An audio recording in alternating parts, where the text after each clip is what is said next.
Boa noite, meu irmão, minha irmã. É uma alegria estar aqui nessa noite. Eu quero começar já agradecendo ao Rodolfo pelo convite. É a primeira vez que eu venho à Igreja Batista da Praia do Canto, nunca tinha vindo aqui ainda, e é a primeira vez que eu venho para pregar. Então, meu coração tem um misto de sentimentos. O primeiro deles é gratidão, né? Honra, privilégio. O segundo é uma grande responsabilidade, não é verdade? Porque a primeira vez que vocês me conhecerão e eu conhecerei a vocês, já é compartilhando esse espaço que nos é tão caro na nossa tradição protestante. Na nossa tradição protestante, a Bíblia Sagrada e a exposição da mesma ocupa o lugar de centralidade do nosso culto público, ocupa o lugar de centralidade da nossa celebração, e vamos combinar que esse é um espaço bem pouco frequentado por mulheres. Sinto-me, então, duplamente responsável pelo que haveremos de refletir nessa noite.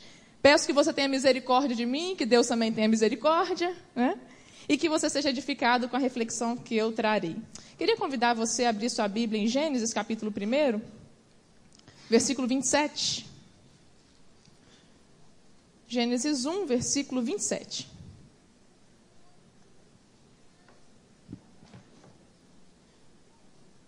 Esse foi o texto que imediatamente veio à minha mente quando eu recebi o tema que estava norteando, ou que está norteando esse mês de outubro, Mulher, Imagem e Semelhança de Deus. E diz assim a palavra do Senhor em Gênesis 1, versículo 27. Criou, pois, Deus o homem à sua imagem, a imagem de Deus o criou. Homem e mulher os criou. Vamos ler todos juntos esse versículo? Criou Deus, pois, o homem à sua imagem, a imagem de Deus o criou. Homem e mulher os criou. Vamos orar? Pai, nós somos gratos ao Senhor pela Tua palavra, somos gratos por esse ajuntamento, por esse momento onde nos reunimos para prestarmos louvores ao Teu nome e também para refletirmos na Tua palavra. E oramos para que o Senhor tenha misericórdia de nós e fale conosco por meio do Teu Espírito Santo, ó Deus. A minha vida se encontra aqui submissa a Ti, e eu oro para que o Senhor me use tão somente como instrumento, ó Deus, e que seja feita aqui a Tua vontade e que a Tua palavra, ó Deus, possa encontrar guarida em cada coração. Sim, eu oro em nome de Jesus. Amém. Quantos pais e mães nós temos aqui nessa noite? Levanta a sua mão assim, por favor. Muitos, né? Você já passou pela experiência de ser chamado na escola do seu filho? Seu filho chega em casa e fala: mãe, estão te chamando lá na escola. Pai, estão querendo que você apareça lá. O que você sente quando alguém te chama na escola do seu filho? Eu acho que é um pouco parecido com o que a gente sente quando a gente é chamado no gabinete do pastor, né? Ou quando a sua esposa chega para você, maridão, e fala: precisamos conversar sobre a nossa relação. Qual é a primeira coisa que você pensa? O que foi que eu fiz? Não é? Nesse caso, quando você é chamado na escola do filho, o que foi que ele fez? Você vira para o menino e fala: o que foi que você fez? Estamos chamando na sua escola. Não é? Gera um negócio estranho aqui. Isso aconteceu comigo no início do ano e essa história também me veio imediatamente à mente quando eu vi o tema da nossa reflexão. Meu filho tinha acabado de mudar de escola há pouco tempo. Ele tem 10 anos e ele estudou numa escola só até o ano passado.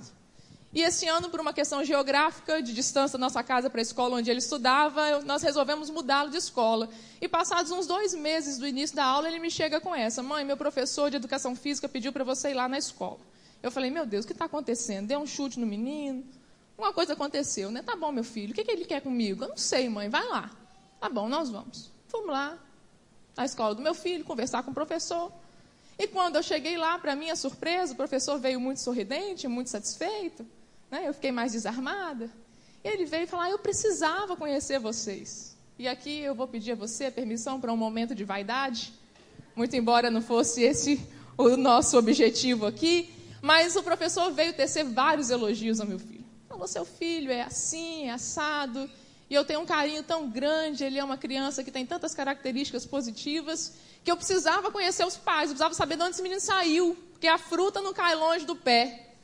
E quando eu olho para o seu filho, e de alguma medida eu estou vendo vocês, eu precisava ver como vocês são, eu precisava saber quem são vocês para parabenizá-los pela educação do seu filho, etc. e tal. Quando eu lembrei dessa experiência nossa, esse texto ecoou fortemente em mim. Porque a palavra de Deus diz que homem e mulher carregam alguma coisa do ser divino. Quando nós olhamos para homens e mulheres, em alguma medida nós estamos vendo características que são próprias da divindade. Isso não significa, como não significa que o meu filho é igual a mim, também não significa que nós, homens e mulheres, somos iguais a Deus. Mas carregamos em nós semelhanças com o ser divino. Há em nós características que, de alguma maneira, remetem àquilo que Deus é. Muito embora nós tenhamos que abrir um parênteses enorme para dizer que qualquer tentativa nossa de aproximação ou de conceituação, qualquer tentativa nossa de apreender o que Deus é, será sempre limitada, sempre parcial. Será sempre alguém diante de uma cachoeira com um copo, tentando conter dentro de um copo aquele tanto de água que tem, por exemplo, nas cataratas do Iguaçu. O copo é a nossa tentativa de conceituar, de esclarecer, de definir aquilo que Deus é. E as cataratas são o que Deus é. Qualquer tentativa que fizermos de conceituar, definir, esclarecer o que Deus é, vai ser limitado, parcial, sujeito a equívocos. Mas, entretanto, todavia, a Bíblia nos oferece um recurso didático para pensarmos o ser divino. E a Bíblia nos dá essa informação. O Deus criou o homem à sua imagem, a imagem de Deus o criou. Homem e mulher os criou. Significa que quando nós olhamos para o masculino e para o feminino, nós encontramos ali resquícios, pistas, metáforas, analogias, o que Deus é e do que Ele faz. É bem verdade que na nossa tradição cristã, a face masculina de Deus é muito explorada. Aliás, Deus nos é apresentado, na maior parte das vezes, para não dizer todas as vezes, em características masculinas. Deus é descrito como Senhor, Pastor, General, Rei, Soberano, Cordeiro, Pai, não é verdade? Todas as vezes que tentam definir o que Deus é para nós, via de regra, nos apresentam Deus por meio de figuras masculinas. Não estou aqui em nenhuma hipótese querendo desconsiderar que essas figuras masculinas também nos ajudam a compreender um pouco do que Deus é. Mas hoje eu vou pedir licença aos homens. E olha que eu estou com um monte aqui, me vigiando. Por favor, meus irmãos, me deem licença. Porque hoje eu quero me aproximar do texto bíblico para buscar as imagens de feminino que revelam a face de Deus. Quero mergulhar nos textos da palavra de Deus que me ensinam coisas da mulher que revelam aquilo que Deus é. Então, o tema que eu propus nessa noite é Deus no feminino. O que nos revela a face feminina de Deus? Existe uma face feminina de Deus pouco explorada. Existe uma face feminina de Deus pouco divulgada. Existe uma face feminina de Deus que nós muitas vezes desconhecemos. E que a Bíblia Sagrada nos traz com naturalidade. E que nós deveríamos também, nessa noite, pelo menos, refletirmos a respeito do que significa Deus no feminino. O que nos revela essa face feminina de Deus? O que o feminino nos ensina a respeito de Deus? Considerando que essa é uma aproximação parcial, considerando que nós não estamos desqualificando aquilo que o masculino representa de Deus, mas que nós queremos hoje, inclusive por conta do tema sugerido, pensar o que o feminino nos ensina a respeito de Deus. Em primeiro lugar, o feminino nos revela um Deus maternal, que abre espaço em si mesmo para que nós possamos existir. Olha o que diz Isaías 49:15. Pode, porventura, uma mulher esquecer-se tanto do seu filho que cria, que não se compadeça do filho do seu ventre? Mas ainda que essa se esquecesse dele, contudo, eu não me esquecerei de ti. Deus se revela como essa mãe que abre um espaço em si mesmo para que nós possamos existir. Aliás, no texto de Gênesis, quando a gente caminha para uma segunda narrativa de criação, que está no capítulo 2, nós vemos que Deus está revelando, inclusive, essa sua contração uterina de criação na criação do homem e da mulher. Veja que quando Deus cria o homem, É preciso que o homem abra um espaço em si mesmo. Deus lhe tira uma costela, não é assim a narrativa bíblica? Dentro dessa narrativa bíblica, a imagem que Deus cria na sua palavra é: o homem abre um espaço em si mesmo para a primeira mulher existir. É tirada uma costela de Adão. Há um espaço aberto em Adão, do qual decorre a existência da mulher. É preciso que o homem se retraia, se recolha, para que a mulher possa existir. Mas a partir daí, é por conta da retração feminina, é por conta que as mulheres abrem um espaço uterino em si mesmas, que todos os homens e mulheres passam a existir. Deus faz esse movimento uterino e maternal também, na própria criação, porque para que nós possamos existir, para que o homem e a mulher fossem criados, Deus precisou abrir na sua soberania um espaço em si mesmo. Em algum momento da sua soberania, Deus decidiu que poderia existir ou que deveria existir algo para além dele mesmo. Então ele se retrai porque ele cria gente livre, inclusive sabendo das consequências que essa liberdade poderia causar. Isso não é igual mãe. Mãe, quando vai engravidar, sabe do preço que vai ter que pagar, não sabe não? Mãe sabe que vai dormir menos, que as suas noites nunca mais serão as mesmas. Mulheres mães sabem que depois que você for mãe, seu corpo nunca mais será o mesmo. Sua agenda nunca mais será a mesma. Sua vida nunca mais será a mesma. Há aquelas que por conta da maternidade precisarão interromper temporária ou definitivamente sua vida profissional. Há um movimento de retração, há um movimento de esvaziamento. E foi esse movimento de esvaziamento tão maternal que me parece ter sido feito pelo Senhor quando decidiu nos criar ou quando decidiu nos gerar e nos parir. Porque um Criador todo-poderoso, soberano, precisou dar um passo atrás e dizer: eu vou permitir a existência de criaturas e criaturas livres. Livres, inclusive, para me rejeitar. Livres, inclusive, para fazer aquilo que eu não gostaria que fizessem. Dotados de consciência, de liberdade. Deus dá um passo atrás, esse Deus maternal que abre um espaço em si mesmo para a nossa existência. Mas não para por aí, o próprio Jesus também fez esse movimento maternal de retração. A gente chama isso de kenosis, o esvaziamento do Filho. O próprio Filho de Deus se esvaziou, fez uma contração também uterina para que ele pudesse viver como um de nós. E mais, o Filho se dispõe, inclusive, a mergulhar no útero de uma mulher. Olha o nível de esvaziamento que esse Deus nosso maternal chegou, a ponto de experimentar ser como um de nós, filho de uma mulher. O Espírito Santo também se esvazia. O Espírito Santo também faz um movimento maternal, ele também assume forma de mãe. Lembra aquela conversa famosa entre Jesus e Nicodemos? Nicodemos chega lá para visitar Jesus de noite. Chega para Jesus já com um somebody love, falando: mestre, você é um cara legal, você é um cara maneiro. Deus deve estar com você, porque ninguém pode fazer essas coisas que você faz se Deus não estiver com ele. Nicodemos chega falando palavras agradáveis para Jesus. Jesus olha para o pé dele e fala: Nicodemos, vou dizer uma coisa para você, meu querido. Quem não nascer de novo não pode entrar no reino de Deus. E Nicodemos não entende nada, fala: mas pera lá, como é que eu vou nascer de novo? Eu vou voltar de novo para a barriga da minha mãe? E aí Jesus fala: não, Nicodemos, quem não nascer da água e do Espírito não pode entrar no reino de Deus. Jesus usa mais uma vez a metáfora do nascimento. E quem é que pare alguém nessa face da terra? Mulher. O Espírito Santo é essa mulher. Óbvio que eu não estou dizendo que o Espírito Santo tenha gênero, vocês estão acompanhando, né?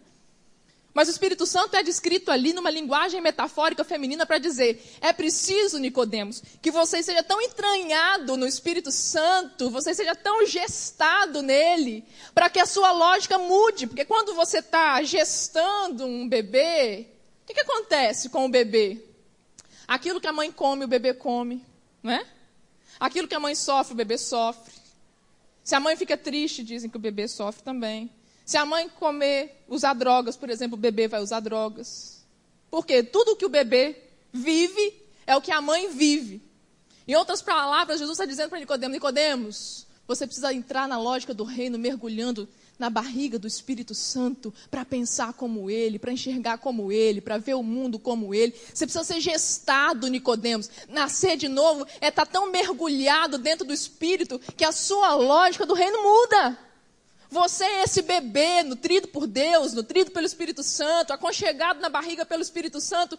Ele é a sua mãe, Nicodemos. Você está entendendo? Não é na sua mãe natural que você vai entrar. Você vai entrar na mãe, Espírito Santo, que te gesta, que muda a sua lógica, que muda as suas prioridades, que muda a sua postura. O novo nascimento nos é descrito no Novo Testamento com características femininas e maternais. Mas não para por aí. O feminino nos ensina mais a respeito de Deus. O feminino nos revela um Deus que acolhe e um Deus que se vincula ao ser humano na imagem da amamentação. Salmo 131, se você quiser abrir, versículos 1 e 2.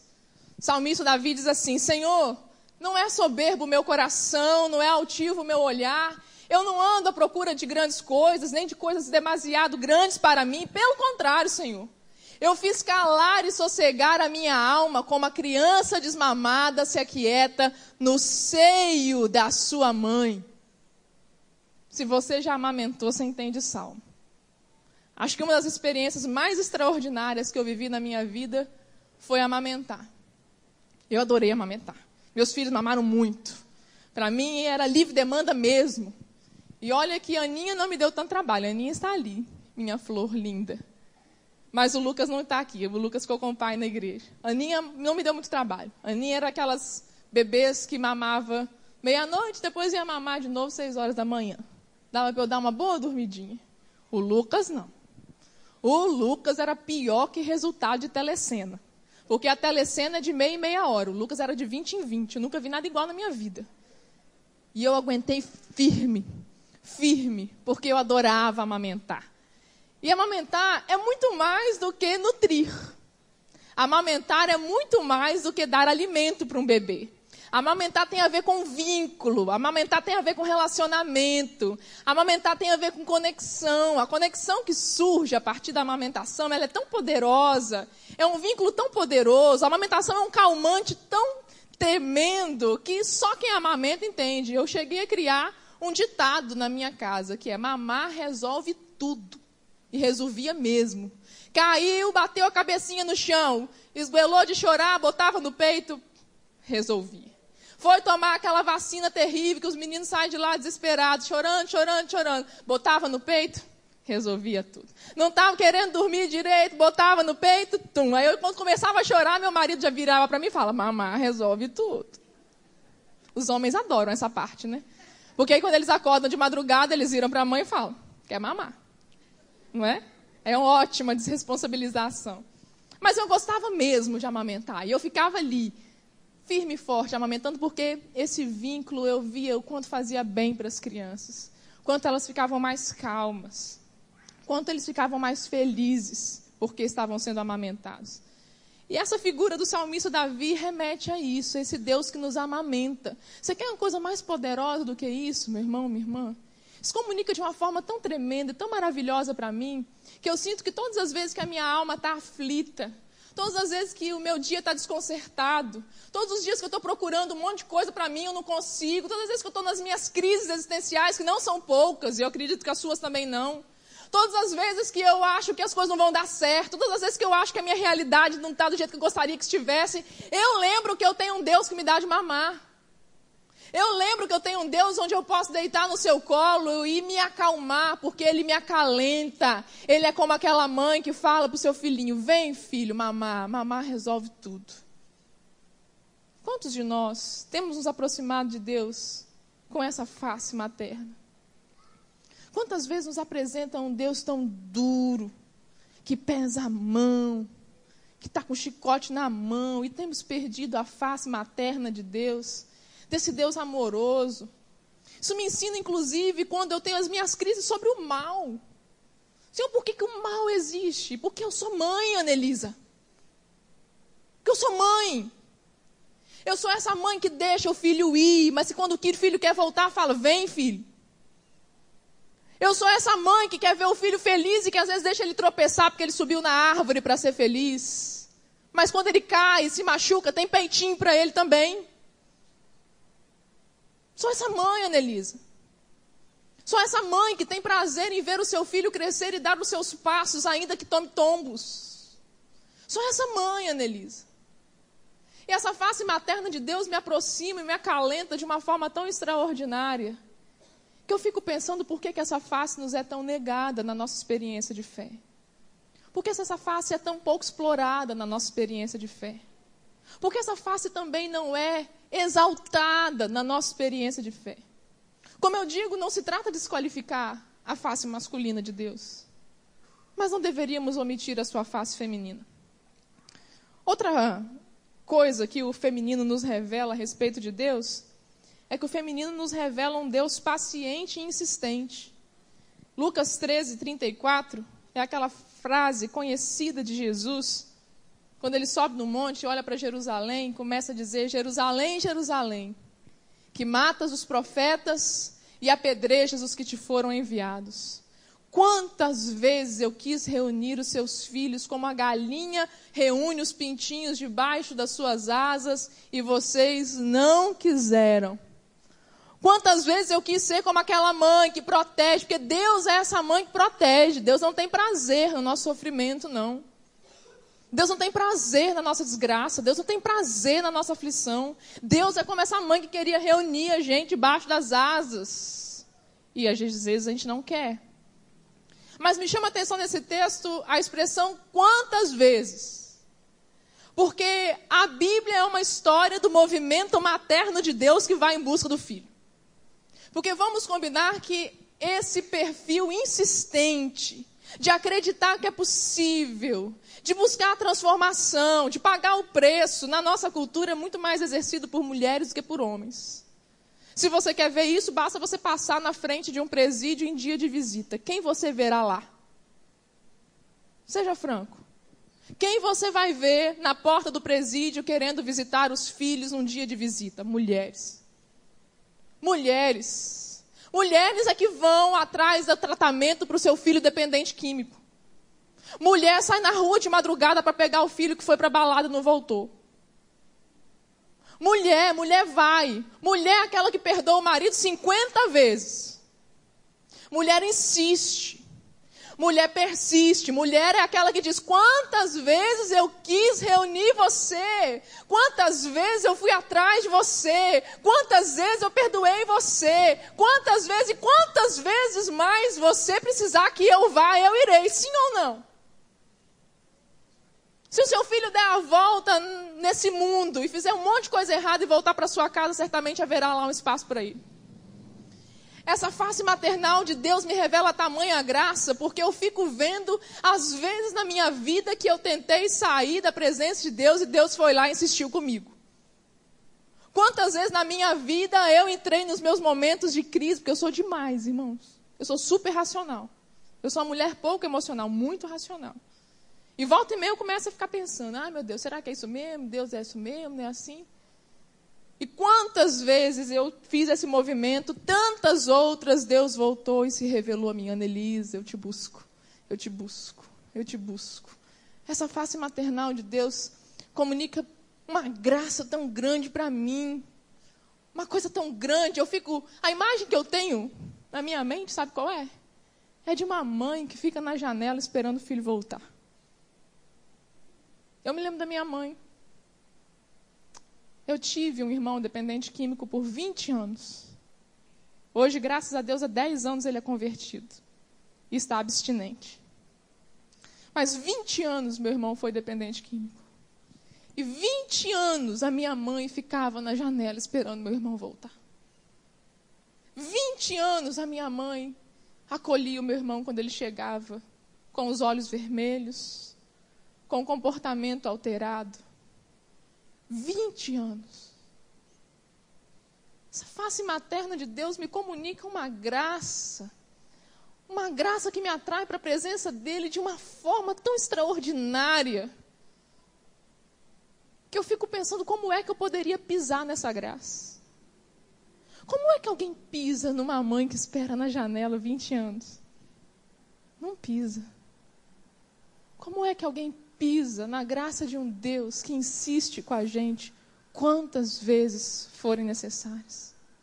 A Bíblia Sagrada é a história de um Deus que insiste, de um Deus mãe que vai atrás, de um Deus mãe que cada vez que o filho sai pela porta, ele sai junto e vai na direção. Essa é a história da Bíblia, a história de uma mãe, de um Deus mãe que insiste, que persiste. Quem nos roubou essa face materna de Deus? Até aqui, se eu parasse, eu acho que já estaria de bom tamanho para comunicar para você que essa face materna de Deus precisa fazer parte com mais ênfase, com mais presença na nossa espiritualidade. Às vezes a gente precisa de um Deus que seja mãe. Isso não significa que nós não precisamos de um Deus que seja pai. Mas a gente precisa de um Deus que seja mãe. Tem coisa que só colo de mãe resolve. Tem coisa que só ouvido de mãe resolve. Tem coisa que só abraço de mãe resolve. E quantas vezes essa face nos é roubada na nossa espiritualidade, na nossa experiência de fé? Mas se eu parasse por aqui, isso estaria muito bom, muito confortável para a gente. Só que eu não seria Ana Elisa se eu parasse por aqui. Eu precisaria dar um passo a mais na minha reflexão e é o que eu vou fazer caminhando para a minha conclusão.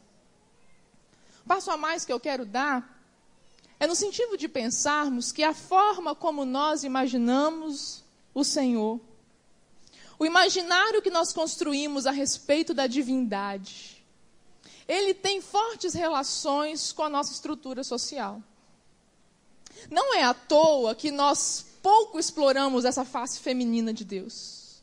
Nós pouco exploramos a face feminina de Deus porque as nossas estruturas sociais estão permeadas por uma ideologia que desqualifica e diminui a mulher. Só que isso também é um movimento dialético. Ao mesmo tempo que a nossa estrutura social, que desqualifica tudo aquilo que é feminino, interfere na forma como nós enxergamos a Deus e faz com que as imagens que nos nutrimos a respeito de Deus sejam predominantemente masculinas e que o feminino seja desqualificado, o inverso também é verdadeiro. O fato de compreendermos a divindade apenas em traços masculinos e desqualificarmos as suas potencialidades femininas também faz com que a gente permaneça corroborando e perpetuando uma cultura que desqualifica o feminino. É um movimento dialético. A estrutura social interfere na forma como nós projetamos a divindade, e a forma como nós projetamos a divindade necessariamente incide com a forma com que nós nos organizamos socialmente. E o que eu quero dizer com isso é que precisamos refletir se o fato de que desqualificamos a face feminina de Deus não acaba se tornando um fato para continuarmos desqualificando tudo aquilo que é relativo à mulher. E eu sei que talvez eu esteja chovendo no molhado, mas como eu disse, eu não seria Ana Elisa se eu não fizesse esse passo a mais na reflexão. Mas não dá mais para a gente fechar os olhos e dizer que é mimimi o fato de que a mulher continua permanecendo em lugares de desqualificação em todas as instâncias da nossa sociedade. A mulher continua sendo violentada em todas as instâncias da nossa sociedade. A mulher, ela sofre violência em casa. Uma pesquisa recente mostrou que 72% das agressões que uma mulher recebe acontecem dentro de casa. São agressões verbais, físicas, psicológicas, morais. A mulher sofre agressão na rua. A gente está vendo cada bizarrice acontecer, mas eu não sei se está acontecendo agora ou se agora que está vindo a público. Circunstâncias como essas dos ônibus, dos metrôs nas cidades maiores, abusos de todo jeito, a banalização, a objetificação.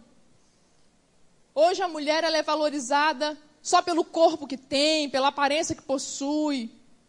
A única coisa que podem falar, que falam, ou na maioria das vezes, obviamente, eu estou cometendo o pecado da generalização, mas estou cometendo esse pecado por uma razão óbvia. Na maioria das vezes, quando você vai descrever uma mulher na sociedade, você descreve dizendo que ela é bonita ou que ela é feia. Poucas vezes as mulheres recebem outros atributos para além das suas qualidades físicas. Porque a mulher na nossa cultura é um objeto de consumo. Ela é um corpo que perambula. O masculino na nossa cultura se constrói com base no número de mulheres que ele consegue usar como objeto do seu prazer. Na cultura brasileira, você é mais homem dependendo do número de mulheres que você usa como objeto sexual, sim ou não? Menino de 15 anos vai para a balada. Se uma menina que ele nem conhece, que ele não sente nada por ela, que ele não acha nem bonita, mas der mole para ele, ele faz o quê? O que ele faz? Pega. Por que ele pega? Porque se ele não pegar, vão dizer que ele não é homem. E se 6 meninas derem mole para ele na balada? Ele vai fazer o quê? Vai pegar 6. Porque se ele não pegar 6, ele não é homem. O masculino se constrói com base no número de mulheres. Seu filhinho de 3 anos de idade vai para a escolinha e quando ele volta, você pergunta para ele se ele já tem namoradinhas. Mulher continua sendo violentada em todos os espaços onde ela transita. Na religião não é diferente. Quantas mulheres ainda são agredidas por interpretações equivocadas da Bíblia? E são colocadas nos lugares, por exemplo, de culpada pelo pecado. Ah, nós estamos desse jeito que está porque a mulher pecou. Nós estamos do jeito que estamos porque a mulher foi para o mercado de trabalho. Esse mundo está desse jeito. Essa semana eu tive que ouvir isso. Meu Deus. Eu fico perguntando, meu Deus do céu, nós estamos no século XXI mesmo? Acho que tem hora que eu acho que nós voltamos para a Idade Média, sabe? Nós entramos naquele carro do De Volta para o Futuro, voltamos para o passado. Ouvi isso de um pastor. Que o mundo está do jeito que está, e na visão dele o mundo está muito mal, porque a mulher foi para o mercado de trabalho. A culpa é sempre da mulher. Se o casamento acaba, o que ela ouve na igreja? Ela vai para a igreja destroçada porque o casamento acabou. O que ela ouve na igreja? Você não foi sábia. Mulher sábia edifica a sua casa, mas a insensata com as próprias mãos a derruba. Se a sua casa caiu é porque você foi insensata. Mulher está destruída já. Ela chega na igreja para buscar uma palavra de consolo, ela ouve esse tipo de interpretação ridícula da palavra de Deus, me desculpa a expressão. Mulher é violentada em todos os níveis. Se o filho dela vai mal na escola, é culpa de quem? É dela, que não ensinou o dever de casa. Afinal de contas, ensinar o dever de casa é coisa de mulher. Mulher vai sofrendo violências, em cima de violências, mas é tão naturalizado. O pecado do homem é naturalizado. O pecado do homem é justificado com base nos seus hormônios. Ah, sabe por que o irmãozinho caiu? Carne é fraca, é homem, né? É hormônio. E se a mulher cair? Não dá para eu falar o que vão dizer dela.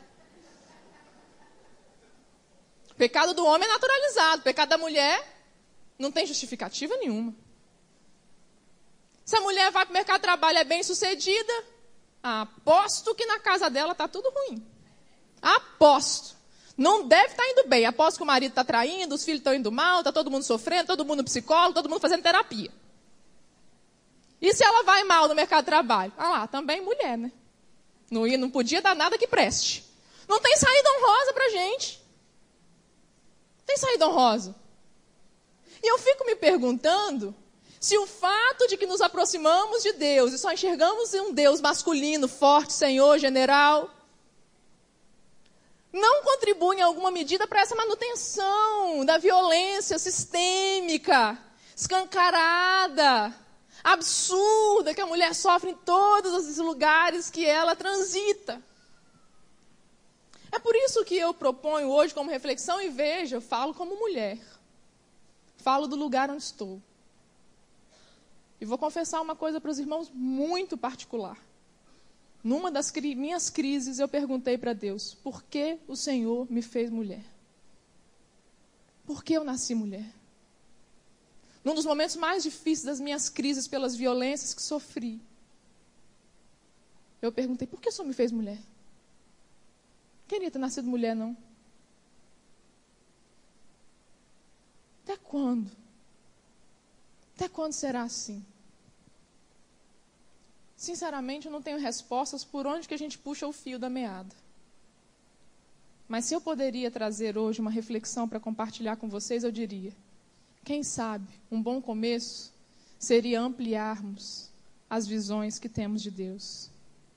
Quem sabe um bom começo seria considerarmos que o feminino também é a imagem de Deus. Quem sabe um bom começo seria ensinar para os nossos filhos que o nosso Deus é papai, mas também é mamãe. Quem sabe um bom começo seríamos também adorar a Deus por aquilo que Ele nos revela em sua face feminina. E para a gente concluir, eu queria compartilhar com você, para deixar você com essa reflexão, uma poesia que eu fiz falando sobre isso. E o título é Ver a face de Deus no rosto de uma mãe.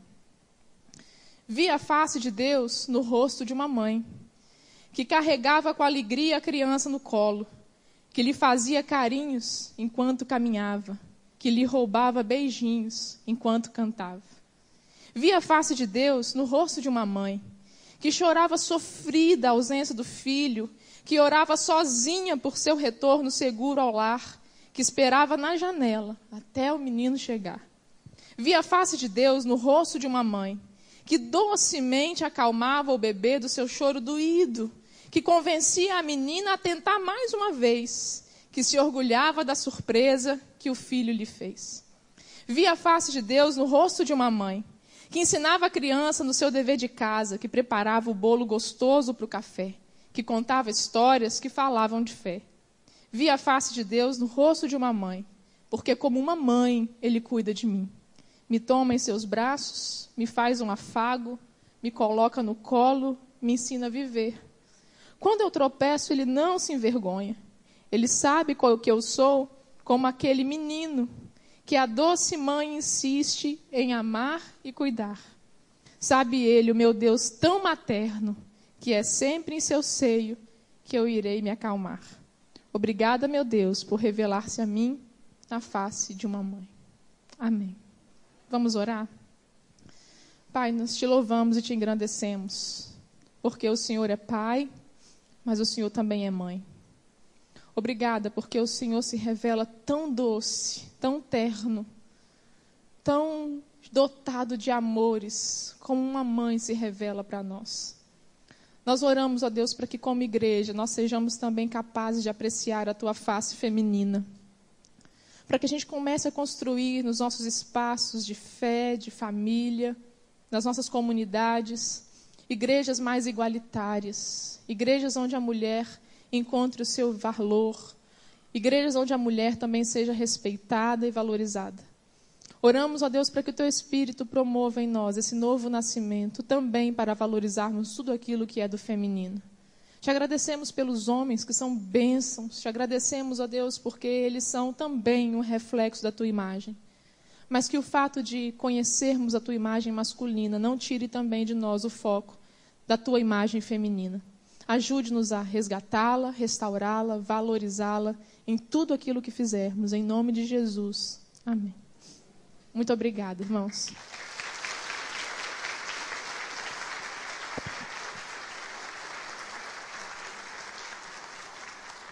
Glória a Deus. Nós, como bons batistas, temos um bom script sempre. Mas eu queria quebrar o protocolo aqui. E posso ser mandado embora da igreja? Não, gente, pelo amor de Deus, hein? Eu queria convidar os homens para que nós pudéssemos fazer uma oração. Porque ouvir essa reflexão e não ser mexido, tem alguma coisa errada com você. Se isso não te confrontou, se isso não te deu uma bofetada no meio da sua face, tem alguma coisa errada. Nós precisamos de arrependimento. Nós precisamos dar ouvidos ao que Deus tem falado com a gente através da face feminina dele e através das mulheres que ele tem usado para comunicar alguma coisa aqui para a gente. E eu, como homem, gostaria de me colocar de joelhos agora diante de Deus e gostaria de convidar aqueles homens que tiverem coragem de fazer isso, de se colocarem em joelhos no seu lugar também, para que nós pudéssemos pedir perdão para Deus por todas as vezes que nós tratamos as mulheres com falta de dignidade. E vocês sabem de tantas outras coisas que nós precisamos pedir perdão. E eu queria que nós representássemos os homens da nossa cidade, do nosso estado e da nossa nação, por toda essa violência que tem acontecido contra elas. Então, se você tiver coragem de fazer isso no seu lugar, faça aí junto comigo.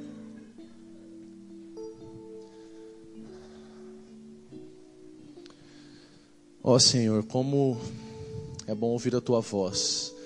Como é bom saber que o Senhor está com a gente. Como é bom saber que o Senhor é um Deus que vem na nossa direção como essa mãe insistente, que vem quantas vezes for necessário para nos ensinar, para nos acolher, para nos corrigir de acordo com aquilo que o Senhor quer nos direcionar.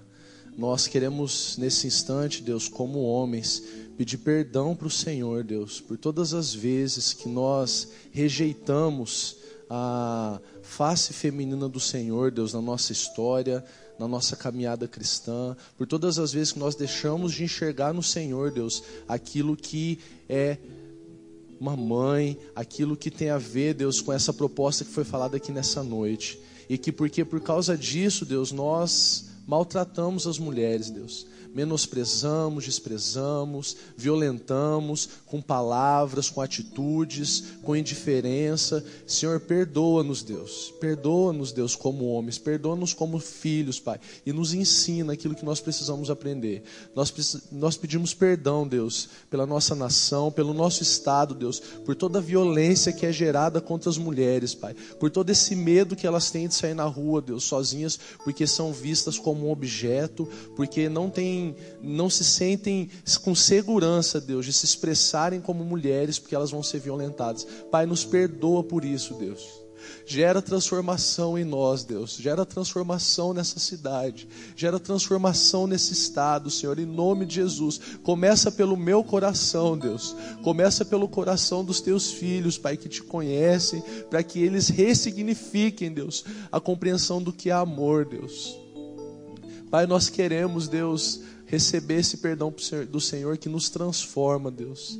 Por todas as vezes que nós nos julgamos melhores do que as mulheres, Deus. Que nós nos julgamos estar num lugar mais elevado, um status mais elevado, Deus, do que as mulheres. Pai, que nós possamos entender de uma vez por todas o que as Escrituras nos dizem quando falam que em Cristo não há homem e mulher, não há judeu e grego, não há, Senhor, servo e Senhor, não há. Nós somos um, Deus. Nós somos iguais, mesmo nas nossas diferenças, nas nossas particularidades, que expressam, Deus, a sua imagem e semelhança, tanto no masculino quanto no feminino, Deus. Nós possamos respeitar as diferenças, Deus, e sabermos caminhar juntos, com coragem de olhar uns nos olhos dos outros, Deus, com respeito, com amor, com gratidão, com valor, Deus. Ensina-nos, Deus, nos ensina como homens a como devemos olhar para as mulheres, Pai. Nos ensina como homens, Deus, a aprender que elas não são um objeto, que elas não são um pedaço de carne, Deus, que devem ser devorados, Deus, em qualquer lugar. Deus, nos perdoa, Deus, pela nossa má compreensão disso. Nós precisamos ser gerados pelo Teu Espírito Santo, Deus, e nascer de novo, Deus, nessa perspectiva, para que tenhamos saúde, para que tenhamos santidade, para que tenhamos coerência com o cristianismo, para que tenhamos coerência, Deus, de ser direcionado à Tua palavra a nós e falar que nós somos a Tua imagem e semelhança, Deus. Gera transformação em nós, Deus. Nos ensina, nós precisamos de Ti, porque talvez, Deus, por causa da nossa cultura, foi construído algo dentro de nós que é impossível de ser mudado, mas o Senhor é o Deus do impossível. Por mais seja muito difícil, Deus, transformar algumas coisas dentro de nós, nós cremos em um Deus do impossível, e é por isso que nós, como homens, recorremos ao Senhor, Deus, para que o Senhor nos transforme, Deus, para que o Senhor mude em nós aquilo que precisa ser mudado, para que não haja mais machismo. Senhor, lava do nosso coração, Deus, varre com o vento do Teu Espírito Santo, Deus, todo machismo ainda pertinente e presente dentro de nós, para que nós possamos ter uma caminhada saudável, uma caminhada que Te honre, uma caminhada que Te glorifique. Deus, esse é o meu clamor. Muito obrigado, porque nesse mês o Senhor tem mexido com a gente, o Senhor tem mexido com a nossa estrutura. Isso tem incomodado, Deus, talvez muita gente, mas nós pedimos, Deus, que o Teu Espírito Santo nos convença do nosso pecado, Deus. Nos convença do pecado, da justiça e do juízo, para que assim nós possamos caminhar como filhos obedientes, que honram esse Deus Pai e esse Deus Mãe que o Senhor é. Glórias sejam dadas ao Senhor. Muito obrigado por essa noite e por tudo que o Senhor tem feito em nós. Essa é a nossa oração, em nome de Jesus. Amém.